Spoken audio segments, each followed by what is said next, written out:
यत्रो बेर लाग्छ ढोका खोल्नु बानी? ओहो हजुर भर्खरै सवार हुनुभयो माइतबाट?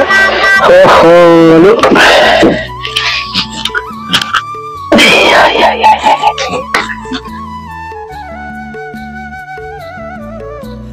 के समय माइता बसेर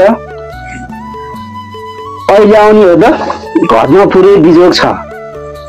उता भाइको पनि त्यस्तै छ। बुझ्नुपर्छ नि हौ घरको त।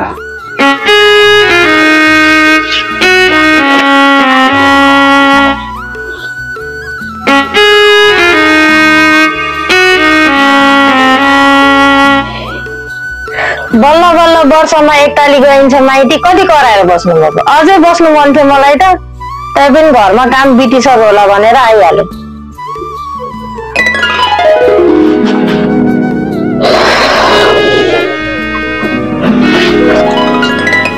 घरको ताल देख्दा नि अचम्म लाग्छ मलाई त। यत्रो समय बस्नु हो त नि? त्यो जङ्गीको पनि पारा त्यस्तै छ, उसको पनि पारा त्यस्तै छ।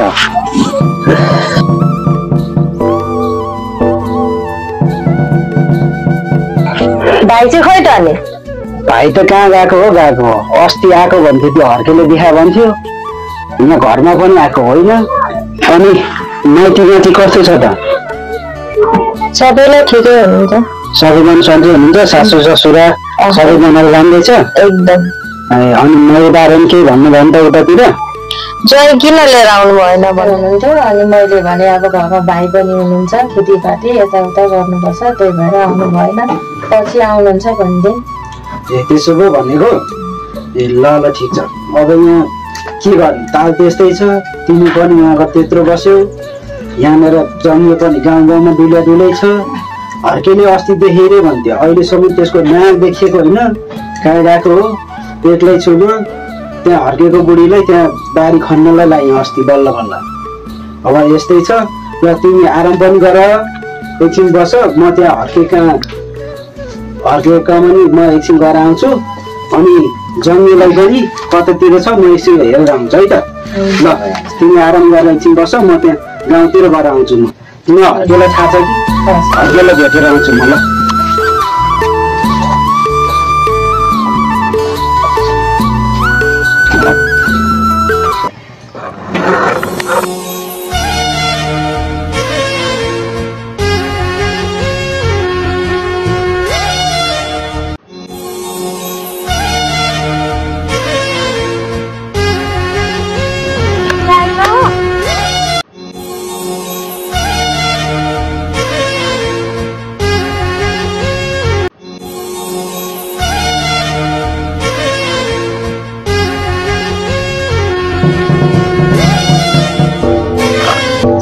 भाइ गाईमा पो ब्रस गर्ने हो नि के गर्ने? त्यहाँनिर बच्चाहरू देख्यो भने अमनै छुट्टी।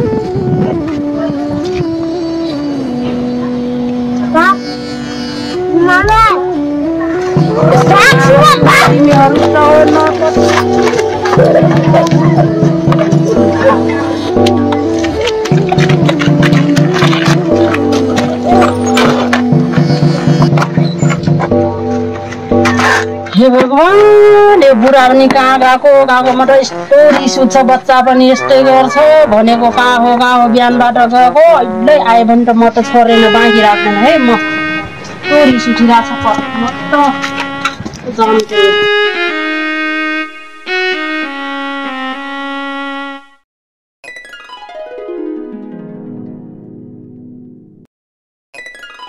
कतिखेर आउँदो रहेछ, यहीँ कुरेर बस्नु पर्यो।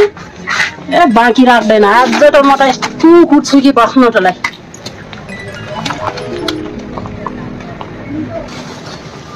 गाउँभरि त जङ्गेको कुरा काट्दै हिँडिरहेको छु। अब मुखियालाई के भन्यो हो? एकचोटि गएर चाहिँ यसो गाउँतिर जानु पर्यो। घरमा गएको छैन, धेरै दिन भइसक्यो। बुढीसँग नि भेटेको छैन। अब यसो एकचोटि गएर चाहिँ मुखियासँग भेट्नु पर्ला। एकचोटि यतातिर यसो बसेर आराम गर्नु पर्ला।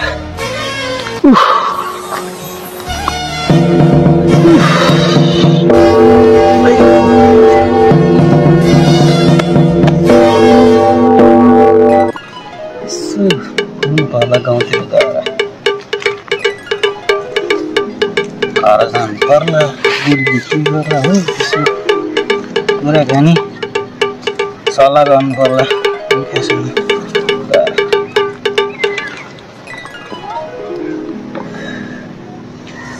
छिर्के पनि कहाँ गयो अहिलेसम्म भेट्दैन त उसलाई कहाँ खोज्ने होला त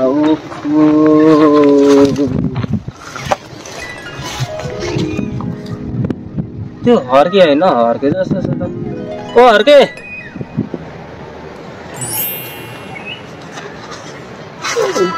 यो त जङ्गलमा आएछ भाग्नु पर्यो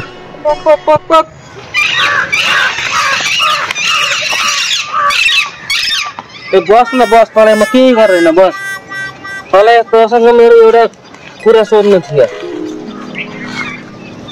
अर्के तँलाई मलाई एउटा कुरो सोध्नु मन थियो अनि त त हाम्रो घर गइरहेको हुन्छस् अनि हाम्रो दाजुको हालखबर के छ कता हुनुहुन्छ म पनि घरमा नगा धेरै भइसक्यो खोइ दाजुको हालखबर त ठिकै छ अनि भाउजू आउनुभएको थियो कि छैन माइतदेखि भाउजू त अघि मात्रै मैले यहीँ पर भेटेको थिएँ अब भाउजूले मार्ने घर नगा पनि धेरै दिन भइसक्यो होइन भाउजूसँग साथै दौड्नुहुन्छ भाउजूले त मार्नुहुन्छ मलाई बरु दाजुसँग डर लाग्दैन भाउजूले त मार्नुहुन्छ हो नि है भाउजू भने त अर्काको छेली हो डर पनि मान्नुपर्छ अनि म त यसो गाउँतिर गएको थियो अनि म पनि घरमा गएको छैन अब म पनि घरतिर जान्छु अब बुढी सुढी भेटेको छैन अब बुढीलाई भेट्छु अब म पनि हेर्छु नि आउनु भयो त मान्नुहुन्छ ल ल ल ल ल ल पनि म पनि घरतिर म लागे ल ल कहाँ चाहिँ गएछ त त्यो कहीँ पनि भेटिदिनु त म अस्ति त छ भन्थ्यो त अर्केले साह्रै दुःख दियो हो यो जङ्गलले पनि भेटिँदैन बल्ल बल्ल बल्ल बल्ल बुढी माइतबाट आयो अब भाइहरू आएको अस्ति यतैतिर छ भन्थ्यो साथी कहाँ बसिरहेको कहाँ चाहिँ गर्छ त त्यो यो हर्केले झुट बोल्यो त्यसले झुट त बोल्नु पर्ने हो मलाई पक्कै पनि त्यो त्यसको झिल्के भन्ने साथीको गएको हुनुपर्छ यतै होला कहीँ खोज्नु पर्यो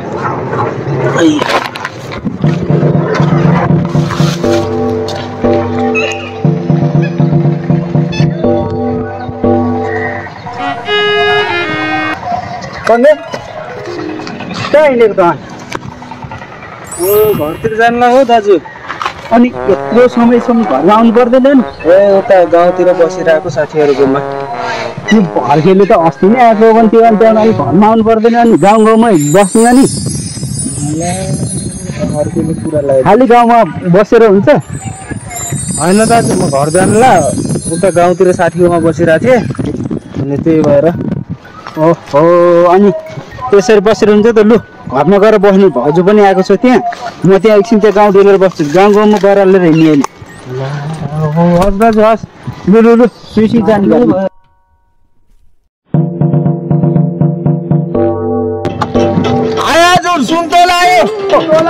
सुन्तोला ओ एकछिन हजुर भन्नु हजुर सुन्तोला के छ राम्रो छ नि राम्रो छ हजुर एकदम मिठो छ ल 1 किलो जस्तो हाल्नु नि त ल ठिक छ हजुर छान्नु पर्दैन राम्रो छ भने त जोग्दा हुन्छ ल हुन्छ छान्नु न तपाईँ पनि छान्नु राम्रो छान्नु हजुर लु राख्नु ल ठिक छ हजुर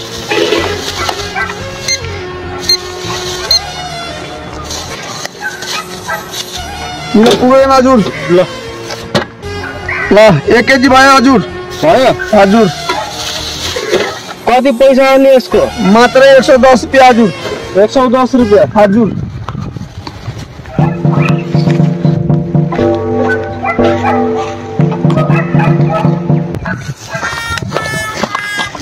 दिनभर के कमाई लिएर भाग्यो हट्टाहरू दाइ कुरा बुझ्नु हजुर दाइ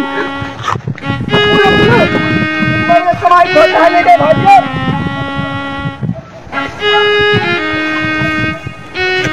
दिनभर व्यापार गरेर सुन्तोलाको भाग्यो हजुर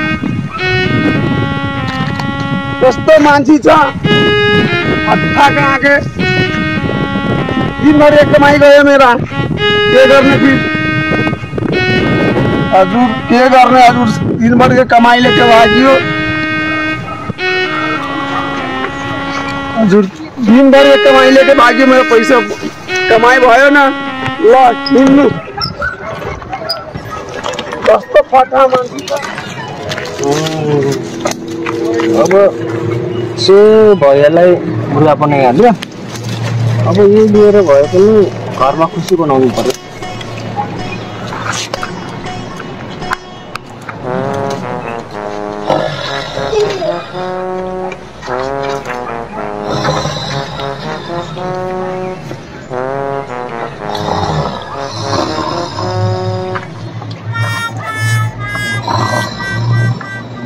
ढोकै पालै बसेर कसरी छिर्नु